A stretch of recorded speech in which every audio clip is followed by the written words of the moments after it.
Hello, everybody. Welcome to At the Coalface Live. It is 6th of August today, Friday, as per usual, coming to you at 4 p.m. New Zealand time, 2 p.m. Aussie time. It's fantastic to be here with you again today after my last Friday's broadcast from the Attain offices. I'm back at home today, and it is absolutely hosing down with rain today here in Auckland, so hopefully it's not too loud. It is pretty loud on the house here, but hopefully you'll be able to hear me okay, and hopefully it won't be too distracting for you or for me.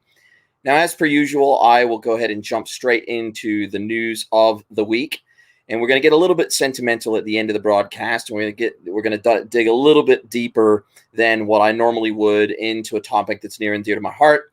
And hopefully you'll find that interesting and go out and do a little bit of your own research on the back of what I have to say today. So it's fantastic to be with you. As per usual, I'll get into the news, and then at the end, any of the streaming commentary, questions, etc., I'll pick those up at the end of the broadcast, and then I can interact with you at that point. So I'll just focus on the news first, get into questions and comments at the end. Again, very happy to be with you today, and it is always exciting to spend time with you guys on a Friday afternoon. And I do have a handy-dandy bourbon in my hand, so cheers to everyone who's having a Friday drink, and we'll get into it.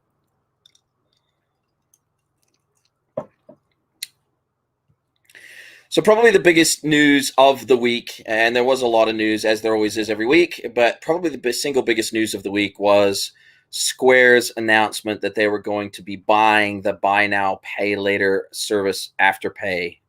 And obviously Afterpay, Aussie founded, and massive buy now, pay later player. The deal is valued at $29 billion in an all-stock swap deal, so there will be no cash actually changing hands. But at the close of the trading day, when this was announced a few days ago, based on the closing price of Afterpay and the closing price of Square, it valued the deal at about 29 billion USD.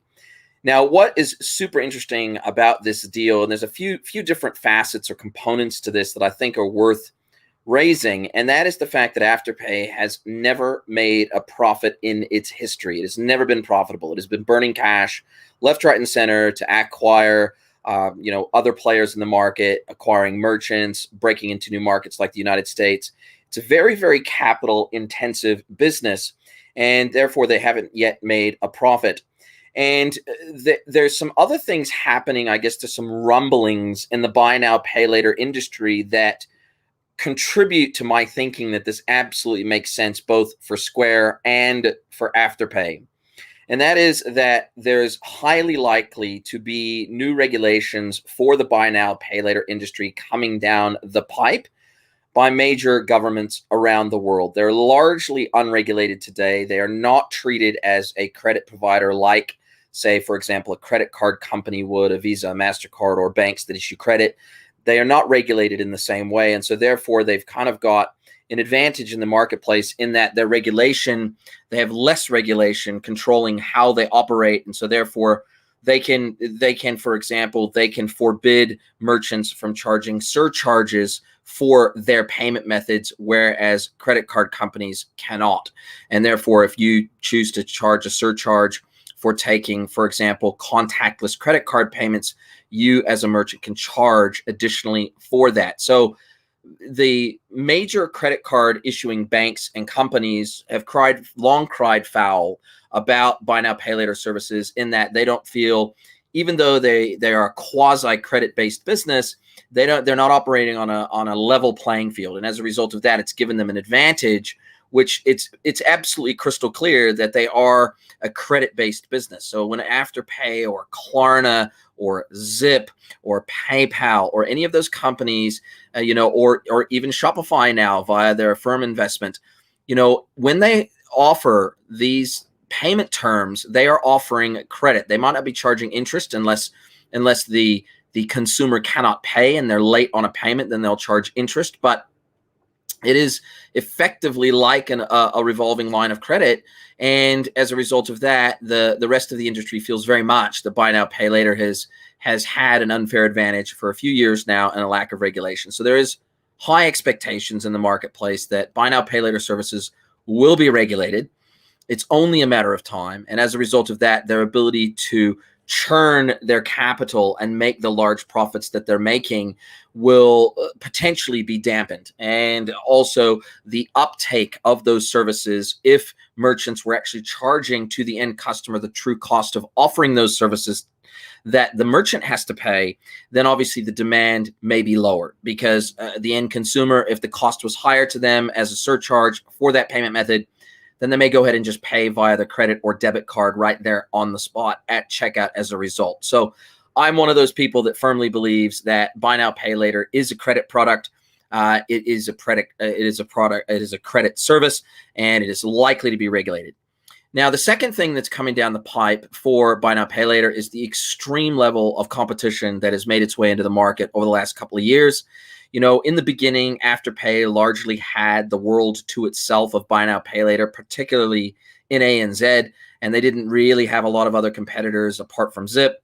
Now, every man and their dog seems to be offering buy now, pay later, including Apple announcing that they're going to be offering a buy now, pay later service as part of Apple Pay. You know, PayPal announcing that they are going to be jumping into the buy now, pay later sphere. There's many other standalone companies that are in the buy now, pay later space, massive companies. Klarna is massive. You know, we've got these massive banking, you know, more traditional banking and financial services conglomerates jumping in boots and all with buy now, pay later, and starting to offer it as a feature versus a standalone product, which is how Afterpay and Klarna and the like offer it, which is a standalone product. And there's been many pundits in the marketplace, including one of my favorites, Jason Andrew, that has called out the fact that buy now, pay later is fast being featureized and it's being driven out of the market as a standalone product. So it makes sense that Afterpay would say, we've never made a profit. The cost to acquire customers is going up.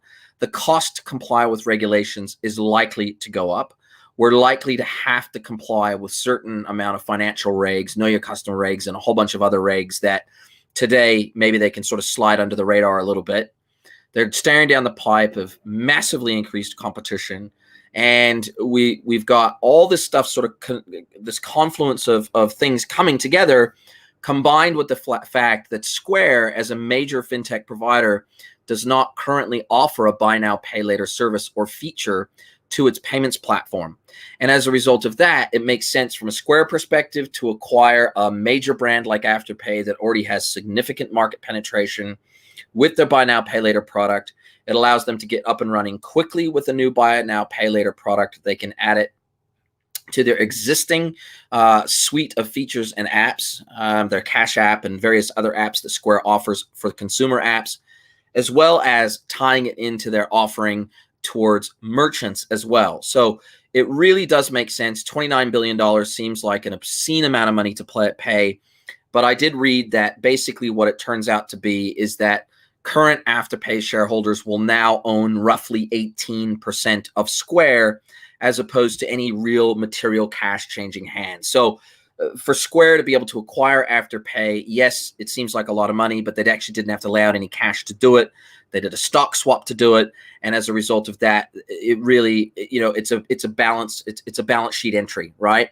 So it does make sense for both parties. Afterpay gets to come under the umbrella of a formal, proper fintech regulated provider globally, with very deep pockets to be able to help them grow and penetrate into new markets through a combined suite of financial services, and it allows them to get out of that direct regulation that may happen if they stay as a standalone company. So it feels like a good move for both companies. We'll just see how this plays out. I see massive consolidation and shakeout in buy now, pay later over the next few years. Yes, demand by the consumer at the end is increasing. Absolutely, there's no question about that. But competition in this space is increasing at least the same rate. And as a result of that, it's going to be interesting to see how the battle for the share of wallet shakes out between all these major buy now, pay later players. So awesome stuff to see. Congratulations to Nick Molnar and his business partner and the rest of the Afterpay team. Great work. fantastic exit for you guys. And apparently the management team over at Afterpay is going to stay on as part of Square. So it'll be interesting to see how long they hang in there after this massive payout. Now, next piece of news is that Fast Simon has announced, I think it was either yesterday or the day before, a deep Klaviyo integration and a partnership. Now, if you have never heard of Fast Simon, you probably have heard of Klaviyo, one of the most well-known e-commerce marketing automation platforms in the market.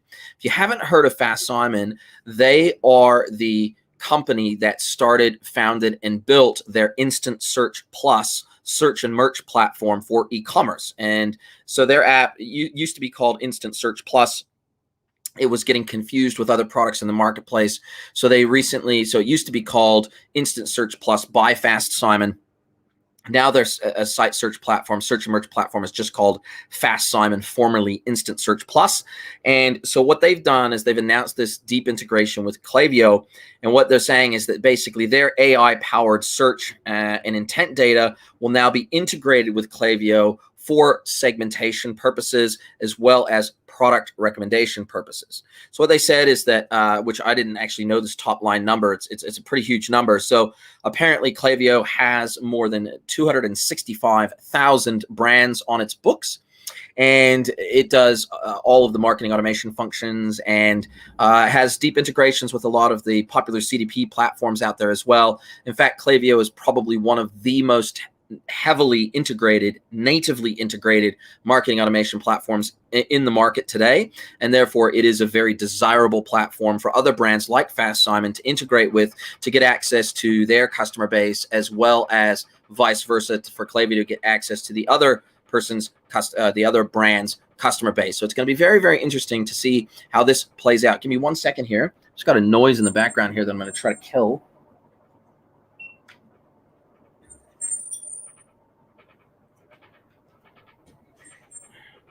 Sorry about that. And so, you know, they as part of the announcement, they said that they've got Fast Simon's AI shopping optimization platform and integrates search, shopper, behavioral, and store signals from the online store for strategic merchandising and optimized shopping experiences that dramatically increase conversion and average order value, blah, blah, blah. So, of course, that's pretty common sort of speak. And so it's similar, I guess, to how some of the other product recommendations platforms and signaling platforms like Nosto integrate with Klaviyo to bring all of this data holistically together to create a great user experience through email. So interesting I haven't actually seen this obviously it's a brand new announcement, so I haven't had a chance to see it in action yet, but I have used both of these platforms really extensively before, and I've also implemented it for other brands before as well. So Klaviyo, amazing marketing automation platform, Instant Search Plus, fantastic search and merch platform. So it feels very much like a match made in heaven. So congratulations to both of those. It will obviously increase demand for both of their platforms. And more importantly, I want to speak about, I guess, the logic behind some of these integrations, because it's not necessarily easy for somebody like a Fast Simon or a Klaviyo to build out their integrations with other third-party platforms. But it is very worthwhile for for them to spend and invest in this area, because kind of it works out, and I've just seen this happen over and over and over again, that he who has or she who has the most integrations out of the box wins. And so therefore, you know, if a brand is weighing up two site search platforms, or if they're weighing up two marketing automation platforms, and one has kind of out of the box integrations that they want to use for all the platforms, their e-commerce platform, maybe their ERP or their CRM platform as well, and it's got all the out of the box integrations, and then the other platform, which may be equally capable in its own right, has none of those or lesser integrations out of the box, which means more custom integrations to get it built into the commerce stack of a brand. Brands will almost always go with the product that has more native out-of-the-box integrations for the stack that they have in use today, because it rapidly accelerates their time to market, or decreases their time to market, so it allows them to get to market faster. It also decreases custom integration costs. So where there is no out-of-the-box integration, then it requires a custom integration, whether that has to be built out by a dev agency or whether that has to be built out by a system integrator and an integration middleware tool. It really does depend on the platform. But what I have seen is that Klaviyo, for example, has just about more integrations as a marketing automation platform than just about any other marketing automation platform out there. And as a result of that, we've seen them just take it to the market and mop up massive amounts of market share just because they have so many out-of-the-box integrations that are plug and play. Basically, you install the app and bang, it can integrate to your Shopify, your BigCommerce, and your other CDPs and PIMs, et cetera, et cetera. So they have a lot of integrations that make it easier to onboard their platform into your business and to get ROI out of the platform. And we see this across the board, across the entirety of the commerce stack, that those platforms that have more out-of-the-box integrations than anybody else usually win. And so it is always worthwhile. And we see it with platforms like Gorgeous, customer service platforms like Gorgeous, where they have out-of-the-box integrations with kind of every major commerce stack component that you can think of. And as a result of that, they've seen their adoption rates skyrocket. So this is just pretty universal across the whole of commerce, that if you've got more out-of-the-box integrations that are plug and play, you're going to win more business. It is just that simple. So good to see these guys having an out-of-the-box integration they go to market with jointly. Now, the next piece of news that I want to talk about is Etsy's CFO has been talking quite a lot in the media about kind of their quarterly report, as well as what's happening from their perspective as we move slowly out of the COVID phase into a post-COVID phase. And what is that doing to shopper and buyer behavior as a result? Because for many brands, and especially for marketplaces like Etsy, who specialize in that sort of niche craftsperson type of space where artisans are selling their products on the Etsy marketplace, obviously there's a lot of concern in the market about when physical retail opens back up. What is that going to do to the revenue numbers for these global marketplaces when people don't have to shop online as much anymore? They don't have an online shopping gun to their head anymore. And will they flock back to physical retail? And will that kill these online marketplaces? And will it also further hurt direct-to-consumer brands and other B2C retail brands that are selling, say, for example, through their own website direct-to-consumer? What does that look like in a post-pandemic world? And we're now starting to see data emerge from Etsy and from other brands that can kind of put most brands' concerns to ease, in the sense that they're showing robustness in the acquisition of their customers and the retention of those customers that they acquired during the pandemic, that they're seeing very high retention rates, and their numbers are still looking pretty good. So some of the numbers that Etsy specifically called out is they said that they've seen nothing to suggest that their numbers are going to fall off a cliff anytime soon. In fact, they said that the second quarter, Etsy added 8 million new customers to its database, almost the double the number of new customers it was adding per quarter prior to the pandemic. So I'm guessing they mean in reference to 2019. And that they said that another 4 million buyers were reactivated after not making a purchase on Etsy in over 1 year. So they must have run like a stimulation campaign or something like that, and brought 4 million buyers back into the business as active buyers. So phenomenal numbers there. And the CEO, Josh Silverman, says, even in the face of this renewed abundance of choice, again and again, shoppers choose to return to Etsy. He told analysts and investors on a conference call, noting that Etsy's total customer base is now approximately 90 million customers. So just huge numbers by Etsy, continuing growing demand for their marketplace. And, we're seeing similar numbers, not necessarily quite to that extreme, but, and we have seen numbers, at least in terms of the rates of growth for the likes of Amazon. They have dropped, in 2021 versus, say, 2020, but they're still growing, and they're still growing with big numbers, maybe just not as big as 2020. So, certainly no apocalyptic scenarios seem to be bearing themselves out as we slowly start to come out of pandemic-based environments moving forward. So that should give, retail brands a bit of comfort, a bit of confidence to continue to invest in those digital channels, because they're going to continue to pay dividends for a long time to come. And as we're seeing in Australia, as we're seeing in many other countries, as we're seeing in the Philippines, as we're seeing in many other countries around the world, lockdowns, governments have shown no desire to stop implementing lockdowns when they see COVID rearing its ugly head. Even with 1 or 2 or 3 or 10 cases, they are quite happy to lock entire economies down. So that's going to continue to stoke the e-commerce fires as well. Now, the next report that is come out in the news, and this isn't necessarily specifically e-commerce related, but it definitely it's going to have quite a dramatic impact on e-commerce and the media channels and the sales channels and the marketing channels that e-commerce brands focus on and omni-channel brands focus on.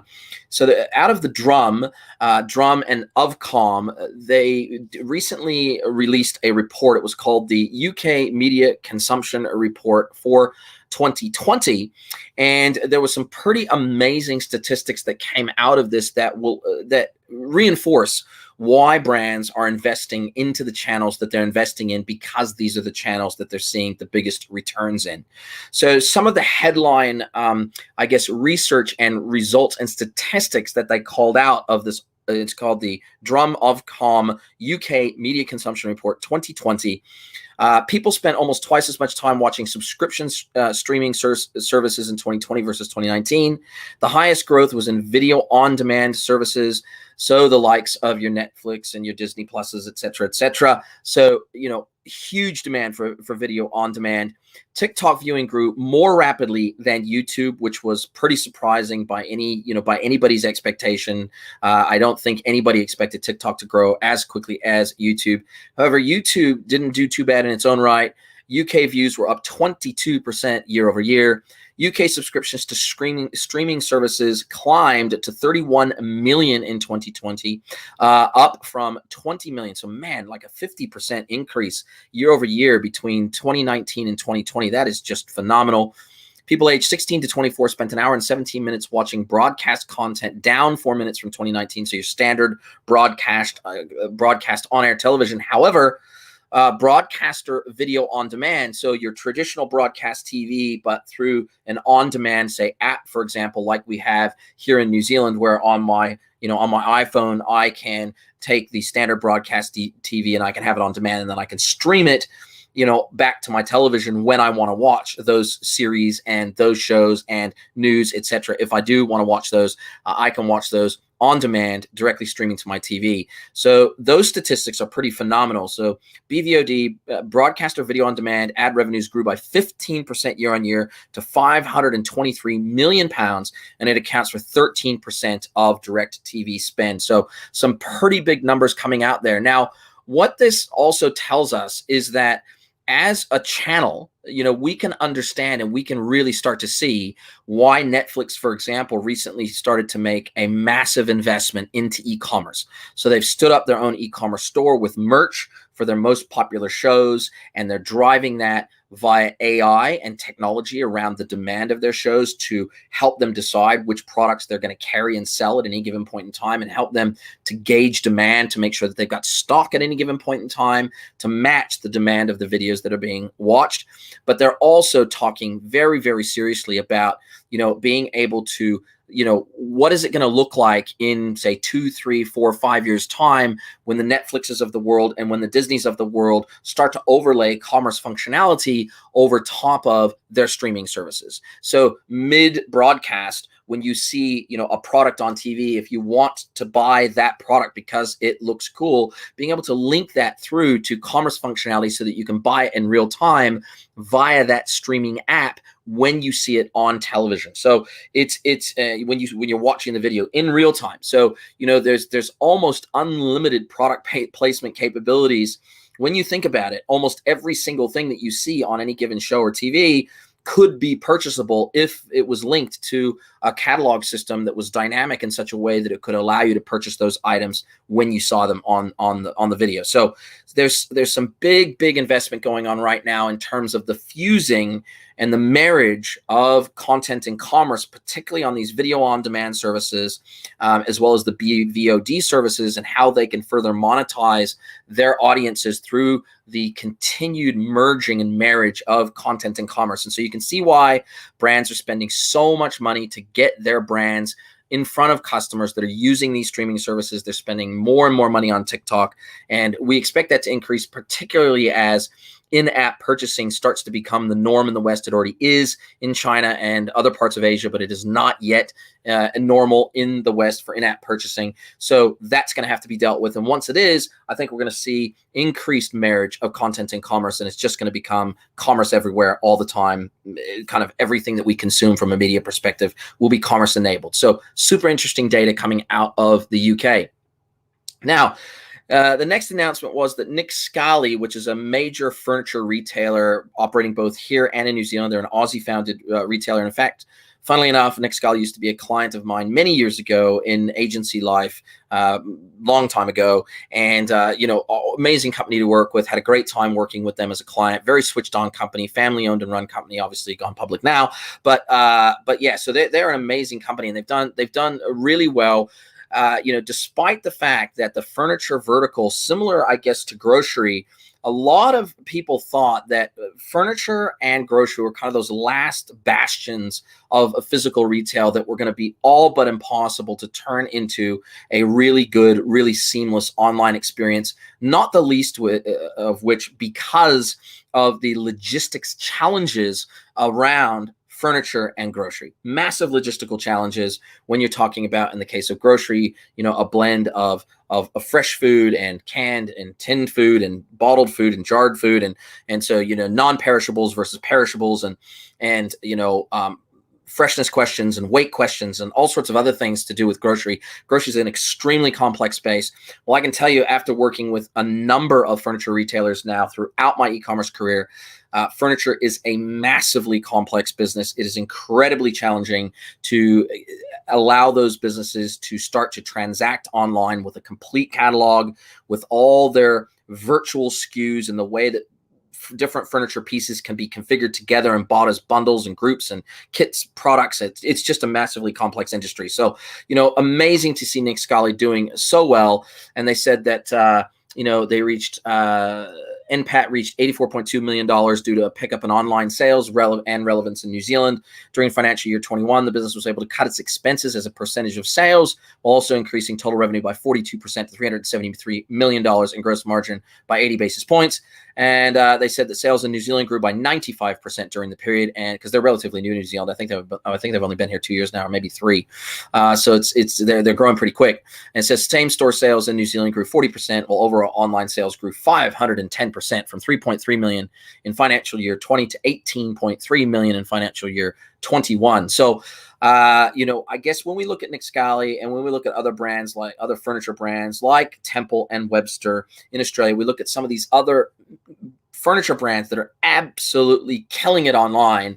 They basically put paid to the idea that furniture will never be able to be bought and sold easily online. It's just not the case anymore. They've managed to figure it out. In some instances, there is AR capability in, for example, their mobile app, so you can see their furniture pieces inside the physical space where you want them to be. So there's lots going on in the furniture space to make it easier to sell and easier for customers to buy furniture online. So I think these two industries in particular, furniture and grocery, have really proven that there really is not a vertical, there's almost no vertical left that cannot be e-commerce and omni-channel enabled. If a brand wants to do it bad enough and they want to service their customers at a high level, it can absolutely be done. Yes, it takes absolutely fantastic solution architecture to make this happen. It takes deep integration with operational and fulfillment systems to make it happen. It takes a lot of tech. It takes a lot of smarts. It takes a lot of logic,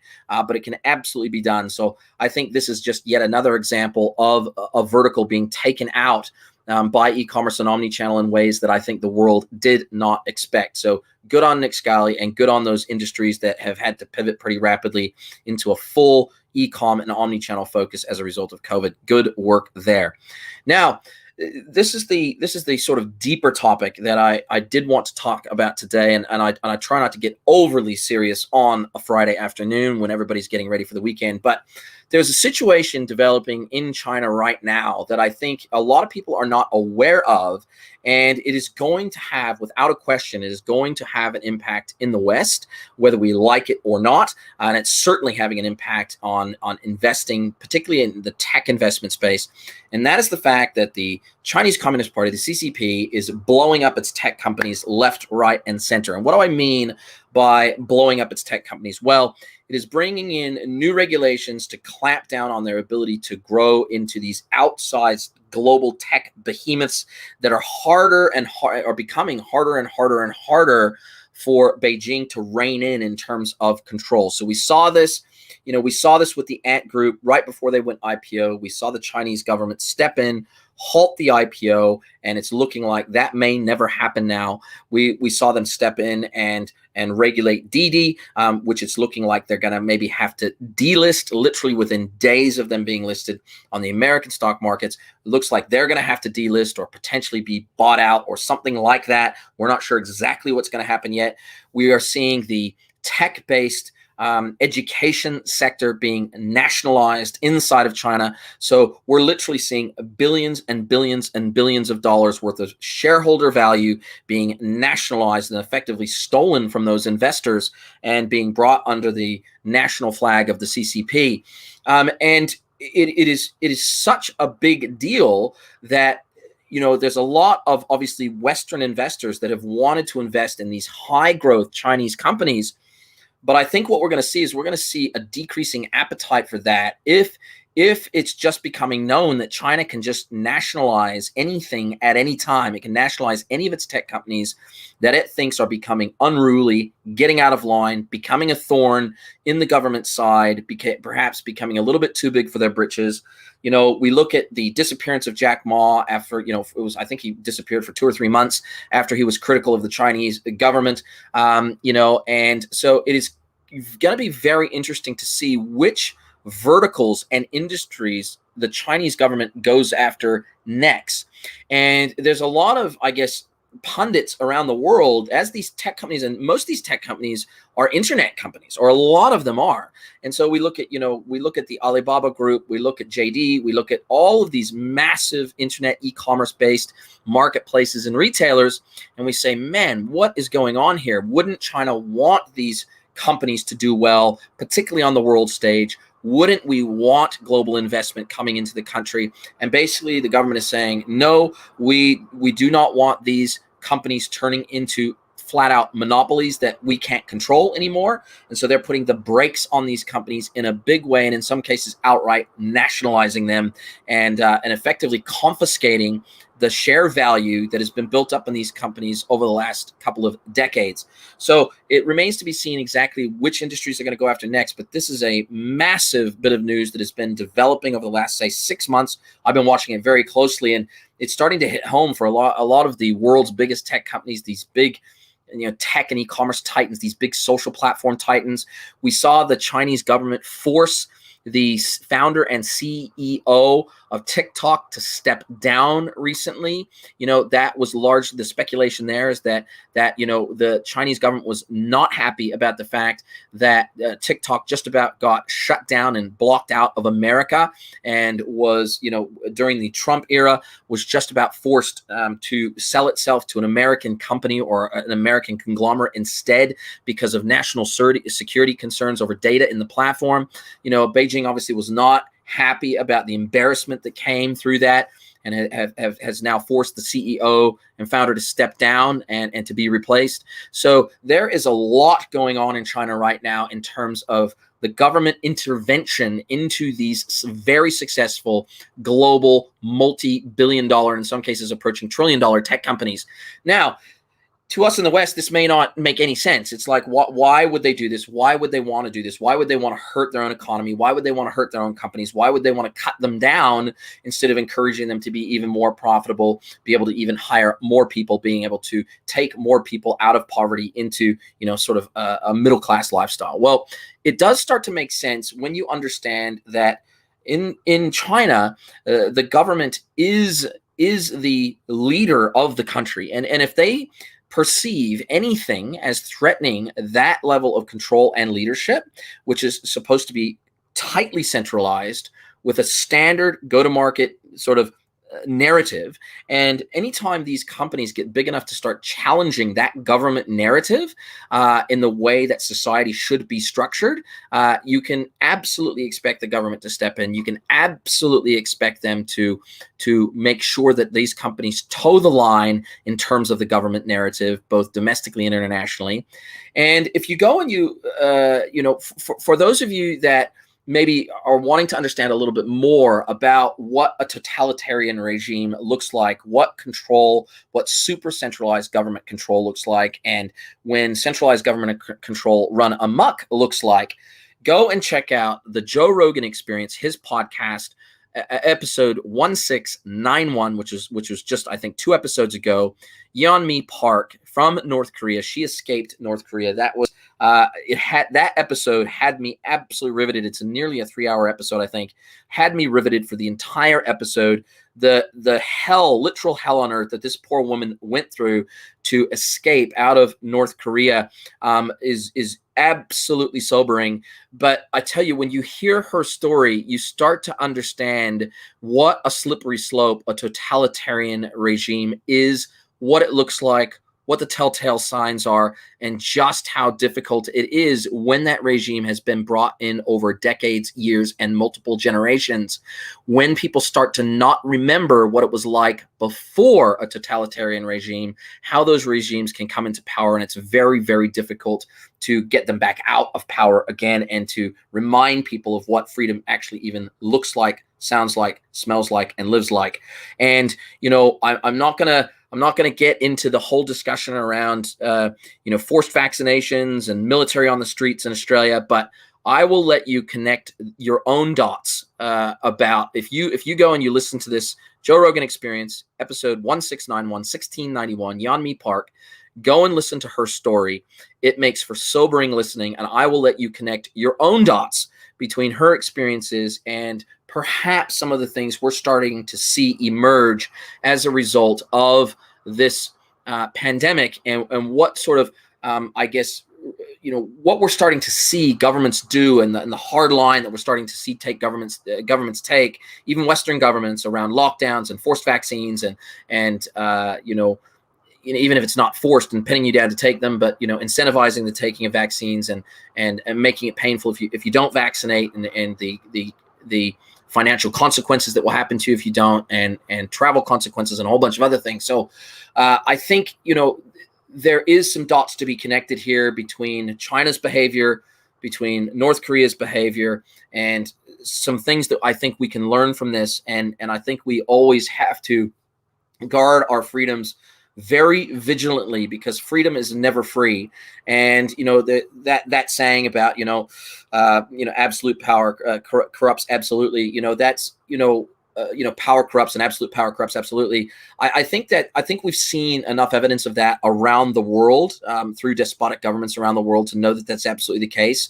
And I think we as free Western societies, or largely free Western societies, I think we just have to really appreciate and respect our freedoms, cherish them, look after them, and really understand that when a freedom is taken away from you, it's very unlikely that you're going to get it back anytime soon, because that's just not the way governments operate. When they take a freedom away, it does not get given back as a general rule, and that's borne itself out down through history. And most civilizations and most countries and most when we look at down through history, most cultures eventually sort of snuff themselves out, and that's something that we have to be very cautious about. I think we have to really cherish our freedoms, and we have to really fight for those freedoms and make sure we maintain them. So go and listen to that story. I think it'll open up your eyes. I think it will help you understand why China does some of the things that it does, because obviously China sort of protects and looks after North Korea, and they see it as a buffer to other countries around it. So it will give you some deep insights into the way China's economy operates, the way that the central government operates, the way that North Korea operates, and some of the things that we should really not take for granted that we have today. So go and check that out. I realize that's pretty deep on a Friday, but go and check that out, because I think you'll find it interesting, and it may be just as touching for you as it was for me. I tell you, like I said, I was nearly in tears for that whole entire podcast. The poor life that this woman went through to escape out of North Korea was just harrowing. Really sad story to hear, but good to see her free today. Now, also, just as a final piece of news, I realize I've run a little bit long today. Normally, I'm going to go to 4:30. It's now 4:42. Sorry about that, guys. I really do appreciate you sticking with me through to this point. Had the new At the Coalface podcast episode drop on Thursday as per normal. It was number 90. So, pretty big milestone, 90 episodes. Super stoked about that. And we had John Stuckey from Digital Mobile talking about text message marketing and how that works for e-commerce and how e-commerce businesses can leverage that to help grow their business through a marketing channel that can guarantee deliverability unlike any other channel. So thank you very much again for spending your time with me today. I'm just going to go to the comments here, and wow, there's actually a few of them here. So thanks very much, guys, for chiming in. Awesome to have you here with me. We've got Matthew Bates. We've got Khalid Al Sharif. I hope I'm saying Khalid. We've connected online on LinkedIn, but I just want to make sure I'm not butchering your name. I may be butchering your name because I'm not that great with names. So I think it's Khalid Al Sharif. We've got John McAuliffe there. Thank you very much. And yeah, John, thanks very much. So only 23C in Brisbane. Yeah, it's cold and rainy and wet here today. So yeah, I don't know what it's going to get down to overnight, but it's been pretty chilly here in Auckland as per usual. Matthew, thanks very much. You've got a race for a demo, and so awesome. Thanks for dropping in. Thanks everybody else. Any conditional liquidity when share transfer? I think this is good news for Western entrepreneurs. Yeah, absolutely, Khalid. I think you're right. You make a very good point there, which is good news. These actions by the Chinese government to clamp down on their own tech companies and really effectively stifling innovation and stifling growth in the name of control. You've called out there. You said, I think this is good news for Western entrepreneurs. I think that's probably the case. Although, having said that, a lot of particularly Western investors have wanted to get into China and have actually invested in China through those Chinese companies going public in America, for example, on the NASDAQ and on the New York Stock Exchange. And obviously, if the Chinese government can intervene at will and effectively destroy these companies' abilities to be profitable, then it's probably going to stifle a whole lot of investment from the West into these Chinese companies. It may simply mean that they can no longer go public in the United States because they won't have the investor interest to be able to go public, and they may only be able to go public in China, which is perhaps part of the reason why the Chinese government is doing this, is that they don't want their companies going public internationally. They want their companies going public in China, where they can be basically watched over by the Chinese government. So yeah, it's an interesting discussion. Thank you again for everybody spending your time here with me today. I understand it's 4:45, 45-minute podcast or live stream today, longer than normal, but I do appreciate you spending your time with me today. I will let you get back to your Friday afternoon. Hope you guys have a fantastic weekend, and we'll see you around the traps. We'll see you on LinkedIn. We'll see you on the podcast, and we'll see you everywhere else. So cheers, guys. Thank you very much for your time.